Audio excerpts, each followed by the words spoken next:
Ambil karomah dari orang soleh. Kalau dari wali namanya karomah. Kalau orang biasa namanya ma'unah.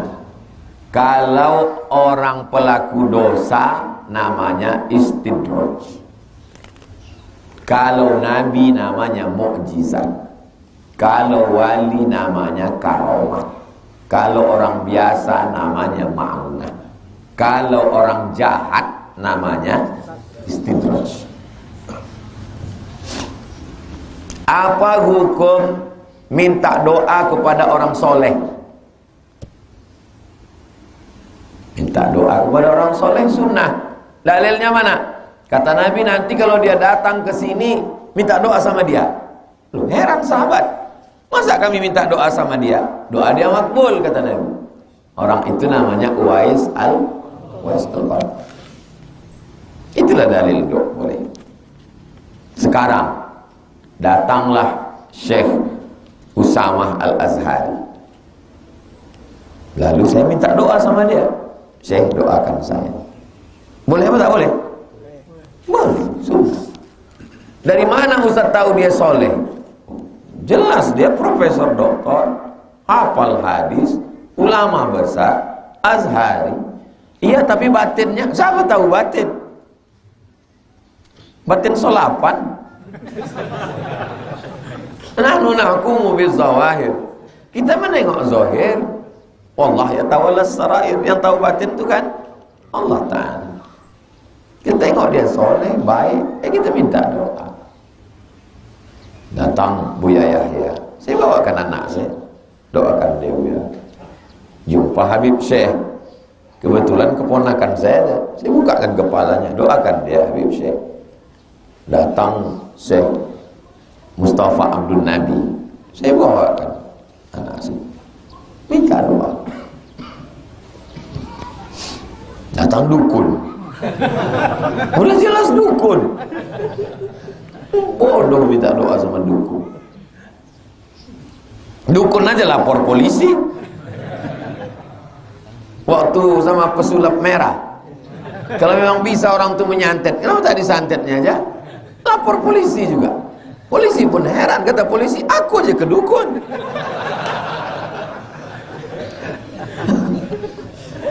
Saya selalu kepikiran dengan almarhumah emak saya setiap mau tidur, sehingga saya selalu bersedih, bahkan sampai larut malam tak bisa tidur. Amalan apa yang harus saya lakukan Pak Ustadz? Asal ingat baca Al-Fatihah, asal ingat. Begitu antum ingat, putus ingatan itu, tuh langsung baca Al-Fatihah. Untuk almarhum ayah, almarhumah, baca Al-Fatihah. Habis itu kalau panjang waktu baca Yasin. Baca Yasin. Qul huwallah 3 kali, Al-Falaq sekali, An-Nas sekali, Al-Fatihah sekali, pangkal Al-Baqarah sampai wa ulaika humul muflihun, ayat kursi, ujung Al-Baqarah lillahi ma fis samawati, tahlil 100 la ilaha illallah. Ya Allah, sampaikanlah pahala bacaan Fatihah sekali, Qul huwallah 3 kali, Al-Falaq sekali, An-Nas sekali, pangkal Al-Baqarah, ayat kursi, ujung Al-Baqarah, tahlil 100 kepada almarhumah. Beli ikan nasi bungkus, bawakan ke panti asuhan, ku hadiahkan untuk almarhumah. Belikan air sekotak, antarkan ke masjid hari Jumat, hadiahkan untuk almarhumah. Jadi kalau ada orang menganggap nanti hati ini akan sembuh dengan berjalannya waktu, itu orang yang ngomong gitu itu belum mati maknya.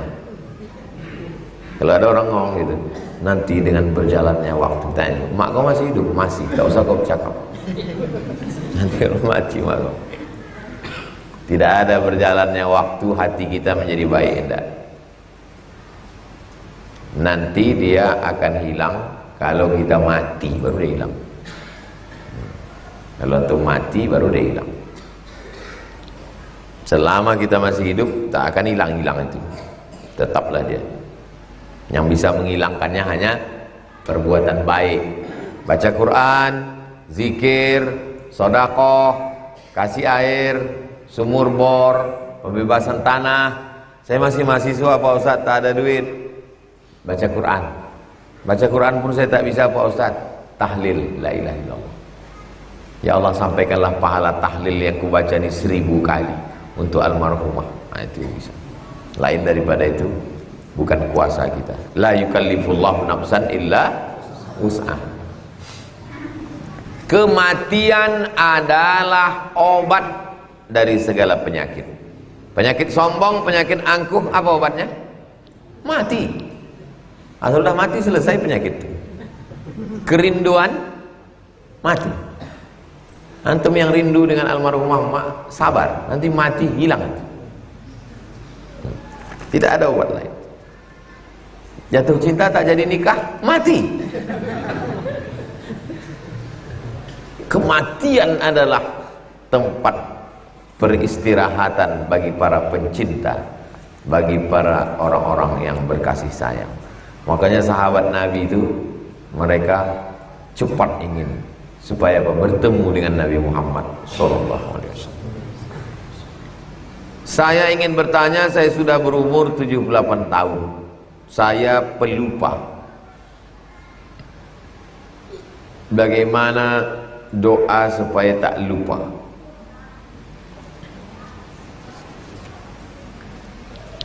Jadi kalau sudah kita berumur, wa man nu'ammirhu, siapa yang kami panjangkan umurnya, nunakkishu fil khalqi, kami kurangi kejadiannya. Dulu kejadian kita awal tak kuat berdiri, maka begitu juga nanti kalau udah tua tak kuat berdiri. Bercakap tak lancar kalau udah tua begitu. Begitu juga dengan ingatan ini. Ingatan ini begitu. Saya umur 46 tahun. Tak sama macam baru pulang dulu umur 31. Banyak hal yang saya tak ingat.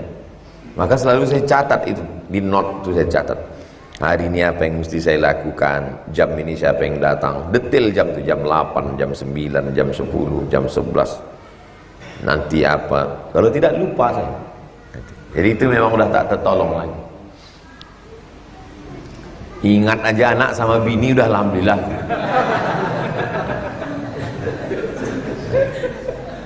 Nah, jadi kalau kita udah umur 78, ingat.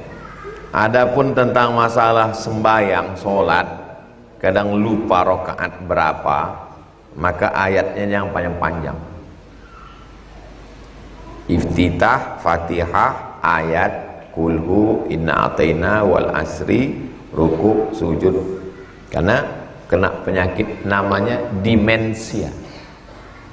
Demensia itu ingatan yang tak, ada yang lebih parah lagi, amnesia. Na'udzubillah. Adapun amalan untuk menguatkan diantaranya adalah banyak berzikir. Subhanallah zikir, alhamdulillah zikir, Allahu akbar zikir, la haula wala quwata illa billah zikir, sholawat zikir. Tapi afdalul zikri la ilaha illallah. Banyak orang antara sholawat dengan la ilaha illallah. Allahumma sholli. Maka kadang orang kalau lupa, jangan itu Allahumma sholli ala sayyidina Muhammad. Karena sholawat mengingatkan. Allahumma sholli ala sayyidina. Banyak berselawat atau la ilaha illallah. Azan Jumat kan ada 2 kali. Azan pertama dikumandangkan belum masuk waktu. Karena azan pertama itu untuk memanggil orang datang ke masjid. Zaman Nabi azannya sekali setelah masuk waktu. Ketika pada zaman Abu Bakar, Umar, Utsman, pasar di Madinah ini sudah terlalu luas. Kalau azan sekali banyak orang terlambat. Dibuat azan untuk memanggil. Setelah orang datang berkumpul, pas masuk waktu baru azan lagi. Dan azan kedua dikumandangkan saat khotib di atas mimbar dan waktunya masuk waktu azan. Bagaimana kedudukan sholat setelah azan pertama sedangkan waktu sholat belum masuk? Sholat qobliyah masuknya setelah masuk waktu. Jadi kalau zuhurnya jam 12.10 baru dihitung qobliyah setelah jam 12.10. Jam 12 tak ada qobliyah karena qobliyah itu setelah masuk waktu. Jadi kalau dia sholat sunat, dia terhitung sholat sunat, bukan masuk qabliyah. Kenapa di sini tidak ada qabliyah? Karena di sini pakai mazhab Hambali. Dalam mazhab Hambali nggak ada qabliyah Jumat. Karena menurut mazhab Hambali, Nabi keluar dari kamarnya, langsung naik ke atas mimbar, Assalamualaikum warahmatullahi wabarakatuh, langsung muazzin. Mana ada qabliyahnya? Kata mazhab Hambali. Kata mazhab Syafi'i ada. Kapan qabliyahnya? Karena Nabi sebelum naik ke atas mimbar itu, udah masuk waktu sholat, dia qabliyah dulu. Nabi qabliyah di kamarnya, dan sahabat itu qabliyah. Abdullah bin Mas'ud qabliyah, dan mereka disuruh Nabi memperbanyak sholat-sholat sunat. Di antaranya sholat qabliyah. Kata Imam Nawawi, sholat Jumat itu kan menggantikan zuhur. Kalau zuhur yang digantikan ada qabliyahnya, maka Jumat yang menggantikan juga ada qabliyahnya. Ada hadis, fi kulli adzanaini sholah. Setiap ada azannya, ada iqamatnya, pasti ada sholat sunat qabliyahnya. Sholat Jumat itu kan ada azannya, ada iqamatnya, pasti ada qabliyahnya. Beda dengan Idul Fitri. Idul Fitri nggak ada qabliyah karena tidak ada azan, tidak ada iqamat. Itulah hujjah mazhab Syafi'i.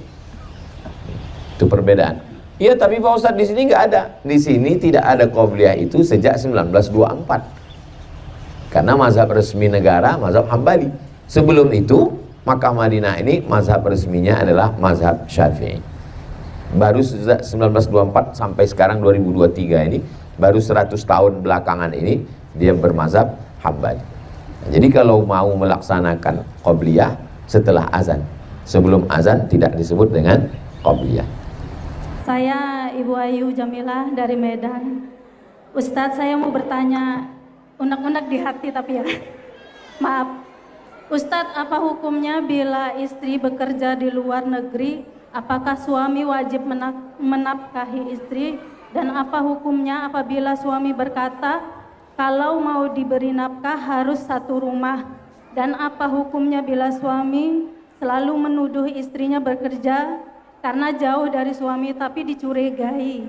Bagaimanakah sikap istri bila suami kurang cukup menafkahi, yang akhirnya istri memutuskan untuk bekerja jauh dari suami? Terima kasih Ustadz, mohon penjelasan.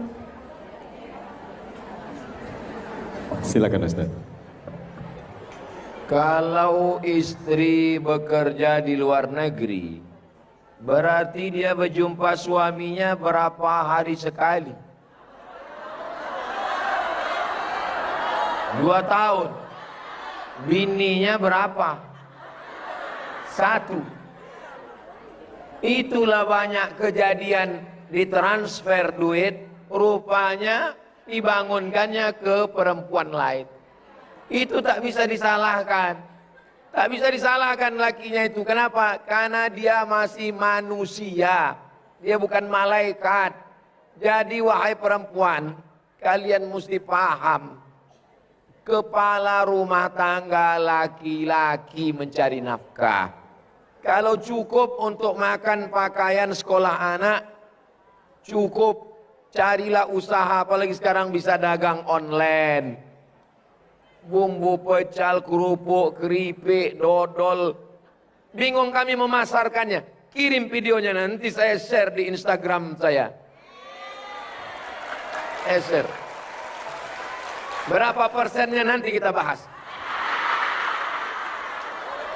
Sampai sekarang yang saya share itu kain, bumbu pecal, kerupuk, teh tarik, belum ada saya ambil persennya, seperak pun belum ada. Untuk apa itu? Membangkitkan ekonomi umat. Jangan sampai kita mengulang kesalahan yang sama. Sudah cukup banyak berita tentang kejadian ini.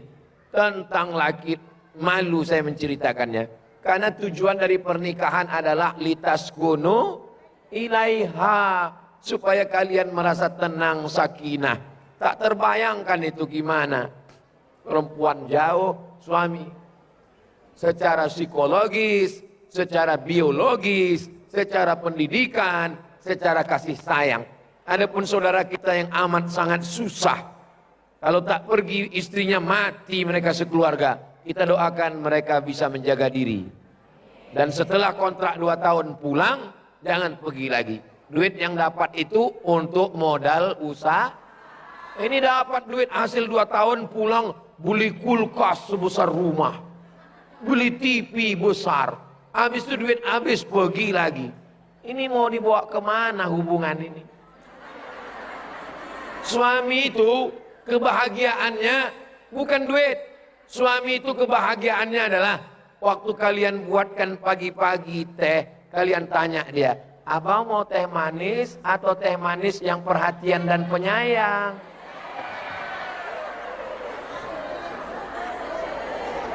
Mudah-mudahan keluarga kita semuanya sakinah mawaddah. Amin. Wallahu a'lam. Bagaimana mau bersyukur sedangkan hidup kita sentiasa ditimpa berbagai kesulitan? Kenapa kita merasa hidup kita susah? Akulah yang paling susah, sayalah yang paling sulit. Sebab kita tak membandingkan diri dengan orang lain. Nabi Ibrahim alaihissalam, ayahnya kafir, Azar namanya. Lepas dari ujian ayah, berhadapan dengan umat yang menyembah berhala. Lepas dari ujian umat, berjumpa dengan umat yang zalim ingin merampas istrinya. Lepas itu menikah dengan Sarah, tak ada anak. Lepas itu umur 86 tahun baru dapat anak namanya Ismail. Setelah Ismail lahir, kata Allah jauhkan dia, antar ke Makkah. Sampai di Makkah setelah anak remaja, kata Allah sembelih dia. Ujian tak pernah berhenti. Nabi Musa alaihissalam belum lagi lahir, Fir'aun bermimpi nampak budak kecil menarik mahkotanya. Kata Fir'aun, tangkap semua perempuan, anak yang lahir sembelih hidup-hidup, dianyutkan ke sungai Nil. Sampai hanyut sungai Nil, termasuk ke dalam rumah Fir'aun. Itu betul dia masuk. Fir'aun tak percaya, inilah mungkin budak kecil yang akan mengambil mahkotaku. Kata Asiyah, dia ni budak baik bang Fir'aun. Kalau tak percaya, cubalah bagi dia arang menyala dengan kuih. Mana yang dia ambil? Setan sudah nak ambilkan tangan, malaikat mengalihkan, terambil bara api. Budak kecil masuk ke dalam mulut, lidah kena bara api. Lepas dia remaja, dewasa, duduk istana Fir'aun. Lepas itu dia tengok ada 2 orang berkelahi. Fawakazahu Musa, dia lerai, dia pisahkan, dia pukul sikit, mati, terusir jauh sampai di bawah pokok kayu. Yang masa tu Nabi tengok ada pokok kayu di bawah, kata Jibril, itulah tempat Nabi Musa menanti saat dia keluar. Sampai akhirnya berjumpa dengan anak Shu'aib,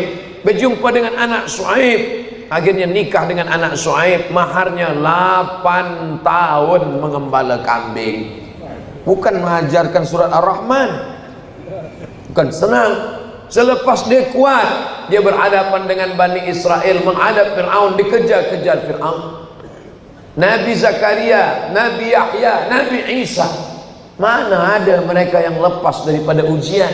Itulah maka kita disuruh baca Quran, baca kisah Nabi-Nabi, orang-orang soleh, penuh dengan ujian. Nabi Muhammad SAW lahir, ayah dah meninggal. Kasih sayang ibu, emak meninggal. Kasih sayang datuk meninggal. Kasih sayang paman meninggal. Anaknya perempuan 4, 3 meninggal waktu dia masih hidup. Tinggal Fatimah seorang saja. Anak laki-laki meninggal 3-tiganya. Lalu kemudian umatnya melempar dengan batu, patah gigi, pelipis berdarah, kaki, semua. Jadi kalau ada orang merasa ujian saya ini banyak, macam mana kita bandingkan dengan orang-orang soleh, orang-orang yang luar biasa ibadahnya? Jadi sebetulnya ujian hidup kita ini belum ada apa-apanya. Kita merasa kita lah yang paling susah sebab kita belum membandingkan dengan orang-orang yang lebih daripada kita. Kita kira cakap saya ini betul atau tak betul? Alhamdulillah. Izin Tuan Guru, nama saya Maggie Irawan, saya perwakilan dari Cahaya Hati Travel. Masya Allah. Saya baru saja 5 bulan menikah. Barakallahu lakum wa baraka alaikum wa jama'a bainakum fi khair. Sekarang ini lagi honeymoon ceritanya. So sweet. Jadi Tuan Guru, pertanyaannya bagaimana istiqomah biar mesra sampai tua gitu.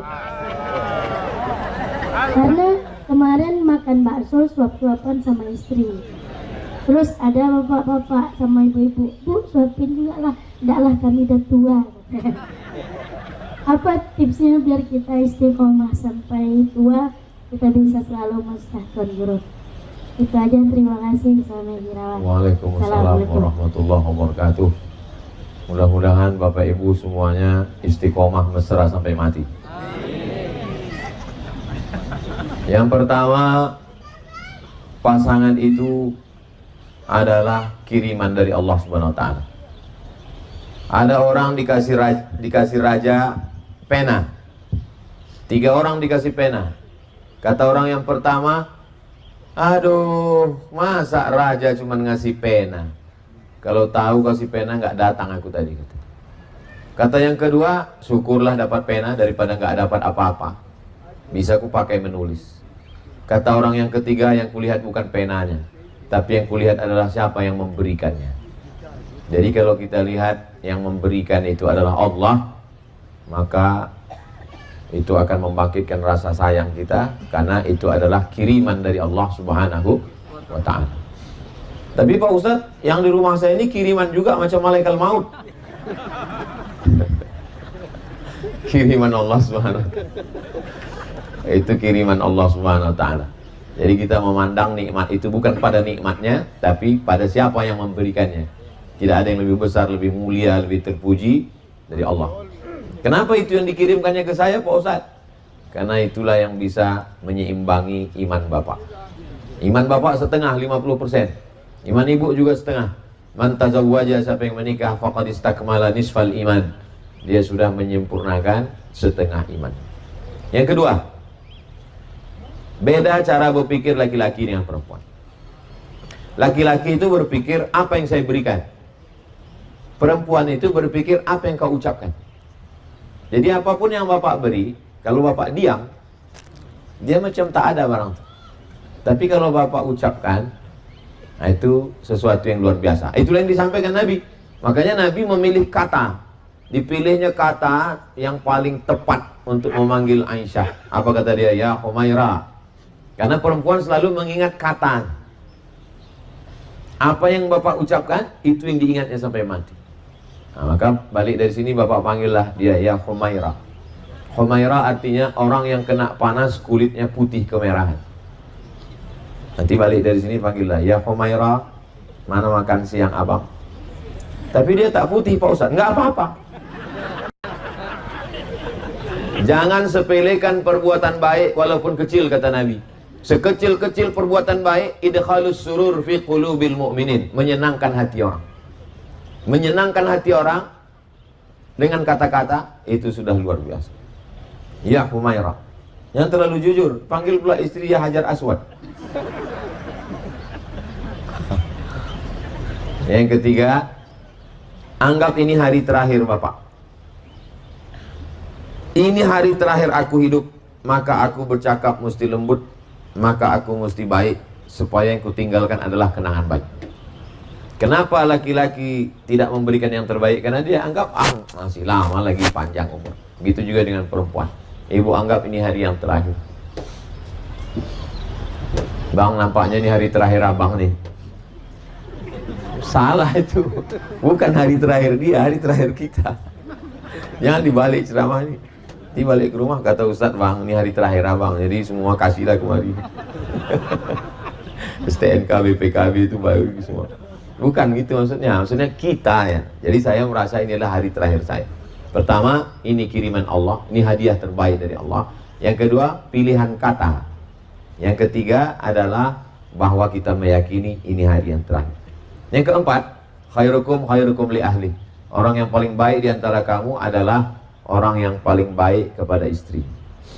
Kemarin Bapak masuk ke Raudhah. Masuk ke Raudhah.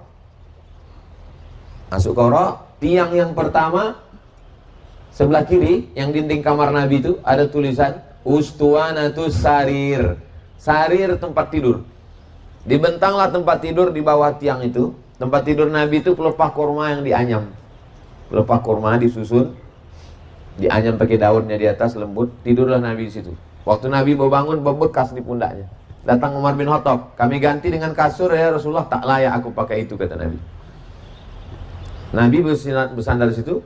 Jadi dinding kamar itu sekaligus dinding masjid. Dinding kamar itu dinding masjid. Nabi mengulurkan kepalanya supaya disisir oleh Aisyah. Kenapa Nabi tak keluar dari Masjid Nabawi? Karena kalau Nabi keluar dari Masjid Nabawi ke kamar, batal i'tikafnya. Salah satu yang membatal i'tikaf adalah keluar masjid. Oh, kalau begitu kan Nabi bisa di dalam. Dia panggil, ya Humairah, wahai Humairah, kasih aku sisir. Kan bisa, diambil sisir. Kenapa Nabi mesti menjulurkan kepalanya? Nabi ingin kepalanya disisir Aisyah. Jadi balik dari sini, bapak kasihlah sisir. Dia disisir ibu tuh. Lengkap sama hair dryernya sekalian. Jadi Nabi SAW tuh kata-katanya, perbuatannya, pujiannya luar biasa. Hal yang kecil-kecil, yang remeh-temeh, yang sepele-sepele menurut laki-laki, itu sesuatu yang besar luar biasa bagi perempuan. Betul ibu-ibu? Betul kata mereka, Pak. Kita doakan pengantin baru, pengantin yang lama, mudah-mudahan diberikan Allah keluarga sakinah, mawaddah warahmah. Amin ya rabbal alamin. Demikian cahaya hati. Allahu a'lam bishawab. Al-Fakir Abdurrahim, perwakilan dari Asyami Travel, izin bertanya Ustaz. Pertanyaannya, sahabat kerja saya, teman kerja saya itu seorang mualaf perempuan.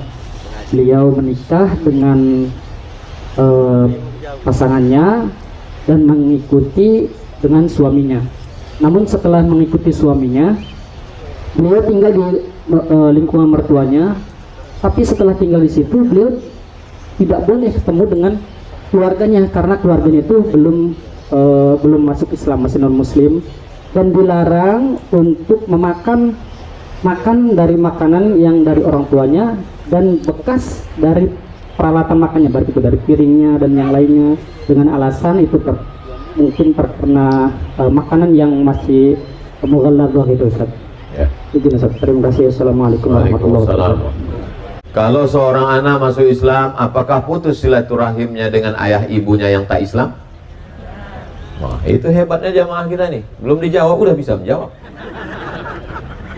Pas giliran dalilnya baru dia serahkan ke Ustaz. Ada sahabat Nabi namanya Asma. Asma ini masuk Islam, emaknya tidak Islam. Asma pindah ke kota Madinah, ibunya di Makkah. Rupanya kerinduan seorang ibu yang tak Islam tidak bisa hilang walaupun beda agama. Datanglah ibunya ke kota Madinah. Dia takut bertemu. Lapor ke Nabi, ya Rasulullah, ummi qadimat wa hiya raghimatun. Ibu saya datang sekarang dari Makkah ke Madinah, 8 hari dia naik onta. Dia ingin kali ketemu dengan saya ya Rasulullah. Apa asiluha? Boleh saya silaturahim dengan dia? Kata Nabi, siliha, sambung silaturahim dengan ibu. Inilah dalil dari jawaban jamaah tadi yang bilang boleh. Lalu kemudian Asma nanya lagi, apa utiha? Boleh saya beri dia hadiah? Kata Nabi, i'tiha, beri dia hadiah. Saudara-saudara saya yang menikah dengan orang tak Islam, setelah masuk Islam, buatlah mertuamu itu bukan kehilangan, tapi malah mendapatkan anak yang baru, yaitu kamu menantu yang baik. Dulu saya menduga kalau anak saya masuk Islam dia akan hilang Pak Ustadz. Rupanya sekarang anak saya jadi 2, malah mantu saya itu lebih sayang pula kepada saya dari anak saya lagi. Itu yang kita inginkan. Maka itu yang membuat dia nanti bersyahadat asyhadu an la ilaha illallah wa asyhadu anna muhammadan Rasulullah. Tentu dengan cara yang santun. Adapun tentang masalah bekas makanan, idza walagal kalbu fi ina'i ahadikum, kalau seekor anjing menjulurkan lidahnya ke dalam bejana tempat air minum kamu, fa'ahriquhu, maka tumpahkan semua airnya, lalu disiram, disamak, dicuci dengan 7 air. Salah satu airnya dicampur dengan air tanah. Ambil tanah liat, masukkan ke dalam botol, goncang, sudah bercampur dengan air tanah, siramkan sekali, lalu 6 kali dengan air suci, air mutlak, air suci mensucikan. Barulah bisa dipakai. Maka bekas pisau, bekas mangkuk, bekas piring tidak bisa. Jelaskan itu supaya nanti waktu kita datang, dia kasih piring plastik yang baru. Dia kasih. Saya bertetangga lama dengan tak Islam. Lama saya bertetangga dengan tak Islam. dan dia selalu kirim makanan, tapi yang dikirimnya itu minuman kaleng, roti roti kaleng, roti, tahu dia, pokoknya dia tahu cara. Sampai hari ini masih kontak-kontak. Ada rumah tahfiz itu saya buatkan video endorse-nya kepada jamaah dimanapun berada. Mari kita support rumah tahfiz. Itu yang ngirim pesannya pertama tetangga saya yang tak Islam tuh. Ustaz Samad katanya, iya ini ada rumah tahfiz nih, kasihan sekali saya nengoknya. Dia pula yang kasihan nengok rumah tahfiz. Bisa tak buatkan video endorse? Saya buatkan video endorse. Sekarang nih saya nanti ada jadwal bulan depan di Bukit Kerikil. Bukit Kerikil tuh dapat jadwal itu dari tetangga saya yang tak Islam tadi. Tetangga saya tak Islam itu ditelepon sama orang Bukit Kerikil. Sebetulnya saya tak mau ngasih Bukit Kerikil itu, tapi karena dia yang minta. Nggak enak juga tak dikasih, dia pun nggak minta. Jadi hubungan dengan orang tak Islam itu bukan berarti putus, tapi tetap kita jaga. Jangan pula gara-gara Ustaz. Makanya ceramah saya itu dengar utuh. Ada batasan-batasannya yang tak boleh. Anaknya nikah Pak Ustaz, boleh saya datang? Datang. Biasanya kalau di Sumatera Utara atau di Sulawesi atau di tempat di Papua yang sudah berbiasa bertetangga, itu memang dibuatkan ini makanan Islam, cateringnya orang Islam, piringnya piring. Nanti kalau ada yang salah satu nyasar ke mari, panggil dia. Itu bukan tempat kita sini. Aku kuahnya aja sedikit gitu. Tak bisa. Tak bisa ini di tempat kita. Waktu naik ke atas tuh doalah sesuai untuk umum saja, doa nasional. Semoga langgeng ya gitu. Yang pula barakallahu lakum itu untuk kita itu. Jadi sesuai. Kita insya Allah di Indonesia itu bahkan ada di beberapa tempat memang sudah diajarkan untuk hidup bertoleransi, itu luar biasa insya Allah. Jadi jangan sampai diputuskan silaturahimnya dengan syarat dan ketentuan berlaku. Demikian, wallahu a'lam.